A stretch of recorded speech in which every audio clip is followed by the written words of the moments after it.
Here are a few shots of Jeff Walker, Nick, and myself working on the Thrillionaires launch. I am one of Jeff's product launch managers, and it's an honor to call him my personal coach. Take a look. Like me growing up, I think, for example, if I can just share with you my particular story. I mean, I had every obstacle, I had every hurdle. I mean, I was basically confined to my bedroom for the first 10 years of my life. And I was a very sick child. I mean, I had chronic allergies, you know, I had debilitating asthma and what have you. My parents just, they were just overprotective, and I was pretty much restricted to my bedroom. And all I had was the Encyclopedia Britannica, which was my escapism to the outside world. And effectively, that became my map of the world. And that's where basically the goal sort of came from. And, you know, and I've had so many people saying, you can't do this, you can't do that. No, no, no, that's impossible. But I've been able to, you know, just be bold in basically everything that I've done. And I think is what really stirs me from an emotional perspective is, you know, I want to be a beacon of light. I mean, I want to be a lighthouse. I want to inspire others. I'm probably the least materialistic person. I'm 40 years of age, and I've never had a car.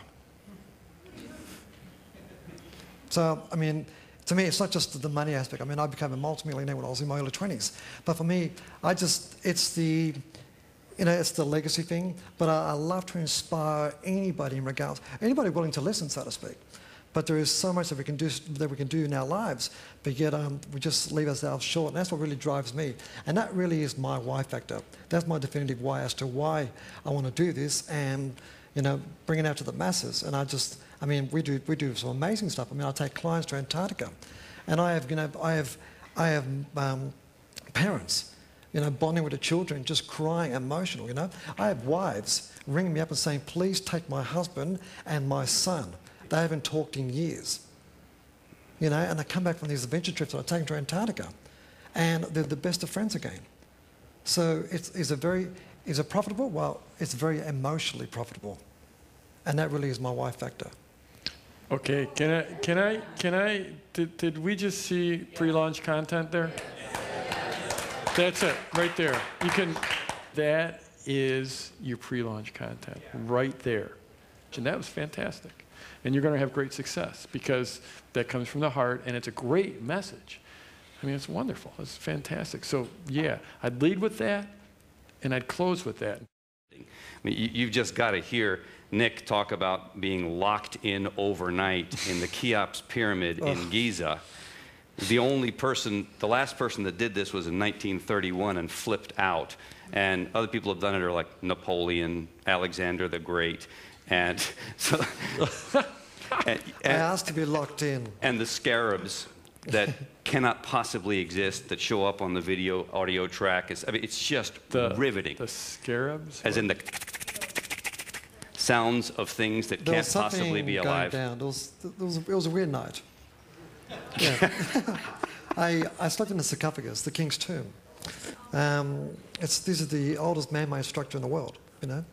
And I had three things: my belief system, I had a headlight, which I didn't use because I wanted to flip out. You know, I wanted to like experience it, and I was plunged into the darkest darkness I've ever experienced in my life.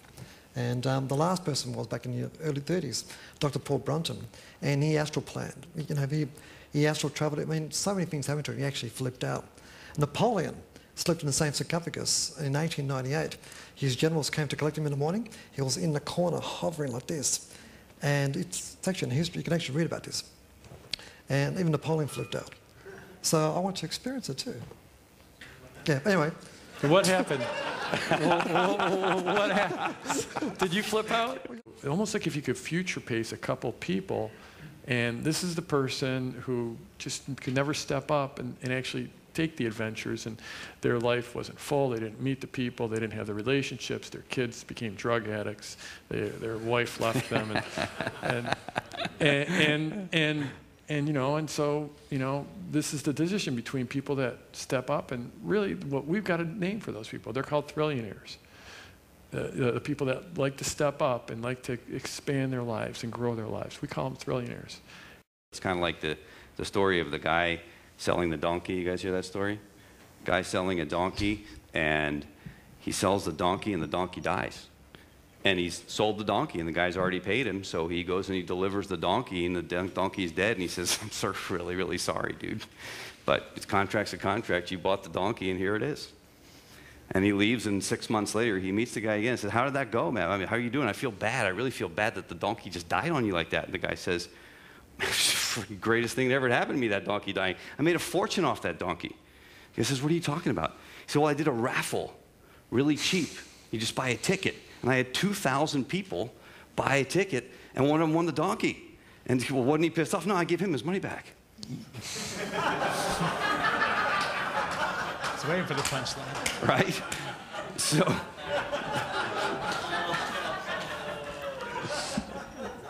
raffles and sweepstakes kind of work like that, right?